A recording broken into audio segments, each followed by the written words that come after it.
Hello, I just wanted to talk to you about a favourite book of mine today. It's Family by Phaidon, published in 2005. It's a collection of 175 photographs made by photographers of their own families. The subtitle of the book is Photographers Photograph Their Families. It's incredibly simple, the premise. And given that it was published in 2005, and it's still around today, unupdated. It's been a very, very influential book that has defined, for some, the reference points when researching of photographers and their own families, the work they make. It was curated by Sophie Spencer Wood, who I believe worked with Bernard, but I'm sorry, Bruce Bernard on the Phaidon Century book, which was that huge rock of a book that tried to, define the 20th century through photography. Family came out in 2005, as I've said, and its genius is that it's not trying to define anything. It's really just very inclusive of photography, uh, basically some from the 19th, but mostly from the 20th century. And Sophie Spencer Wood was careful to include work by unknown photographers alongside the work of very, very well known photographers. And she's put them together in a very democratic fashion. It's alphabetic. And the and you will find, as you flip through, you will find photographs that you've never seen before, and you can't imagine why you haven't seen them before because they're so good, and they're so tender, and there's and because it's photographers photographing their own families, I would argue that is one of the reasons that photography exists, is for us to capture the most tender moments. And I'm not talking about photographers; I mean everybody. To capture those moments, to capture those times of the most acute pain, most acute love, most acute joy, all that time that we spend with our families in our homes, in domestic scenarios where the camera of one of the family members has access in a way that nobody else has. If it's a photograph by somebody else of another family, then it's a document. It's not merely a document, but it is a document. When it's a photograph made by the photographer of their own family, it cannot be anything other than an emotional slice of life, and that adds some intangible aura to the images to not just in this book, but wherever they appear. So and I think that if I have two comments about the book, and I'll give you a flick through in a minute. One is that there's one text in the book, and it's quite academic, and it's written by a sociologist. I'm not going to name anything because I don't actually think that he did a perfectly good job of what he had to do, but I think it was an editorial mistake, or oversight, I suppose, not to put something in there that was slightly that reflected the emotional quality of the work, because there's simply no point in denying that a book of photographs of your own family is about nostalgia, it's about memory, it's about the heart, it's about all of those things first. And where the family sits in society is, I think, of second importance. That is definitely a very valid subject for research and so on. But I think that where this book really, really succeeds, and where Sophie Spencer Wood's curation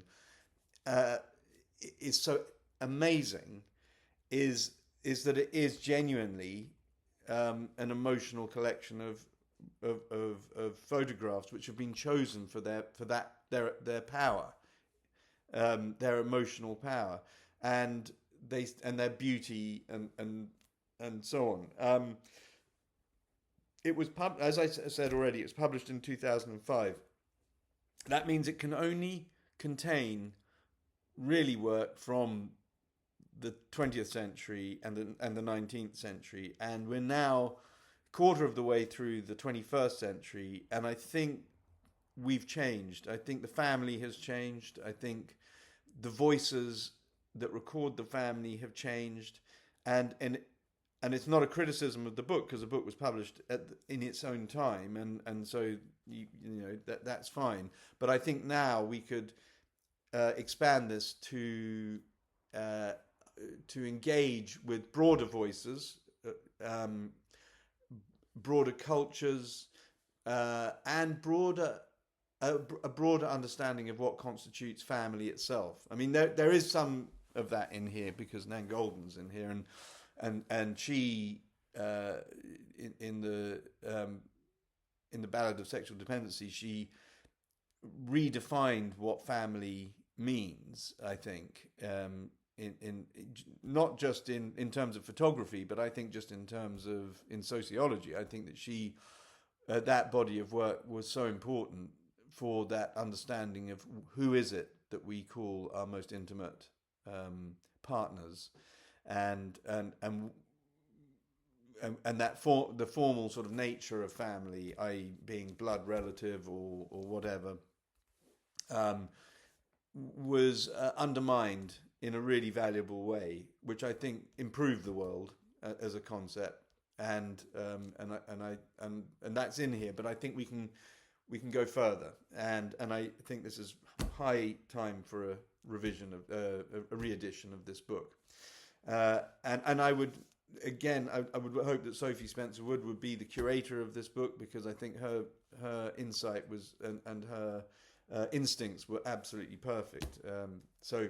I would also like, on a personal level, I would like to say that this is it wasn't the point where I was introduced to his work, but this is the first time Paddy Summerfield's pictures were seen in print, and I'll just show you. So here, so this was bearing in mind, you've got to bear in mind that this is 2005, and it wouldn't be until 2014 that Dowie Lewis would publish Mother and Father, and that book has gone on to be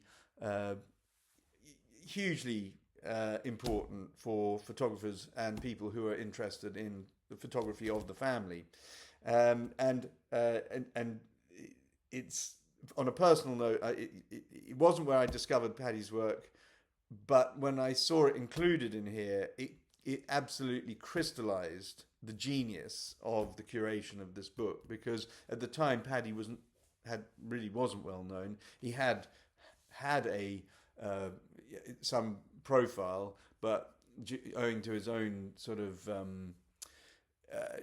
circumstances, he had dropped into obscurity, and it was only through the efforts of Patricia Baker Cassidy, his wife, or would be wife, and Dowie Lewis, that Paddy was given a voice in the mainstream, if you like, or whatever we call the mainstream of photographic publishing in the UK.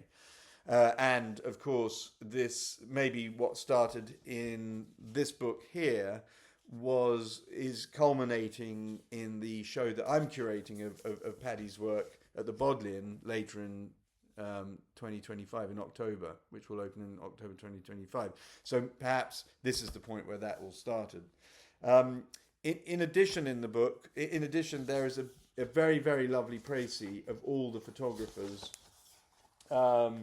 written by Margaret Walter, each one, and she needs credit for doing such a great job of that. And it doesn't matter whether you are, I mean, some of the photographers that are in here,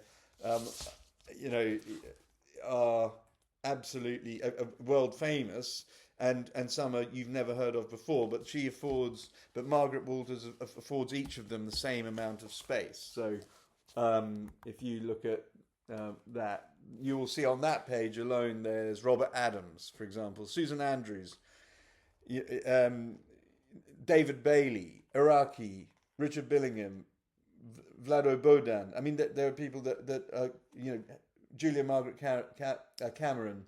I'm just picking a few out. David Buckland, who's somebody who I wasn't really aware of before. So it's a who's who plus who should be who of photographers in this book. So I think that photography is a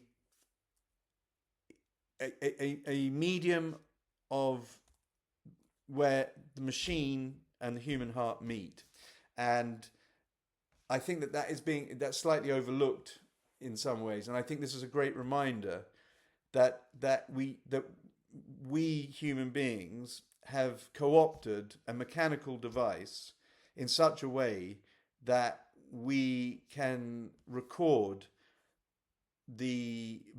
almost the beating of our own heart. And we can do it in a way that is particular to each and every one of us. So as a machine that creates nostalgia, that challenges memory, that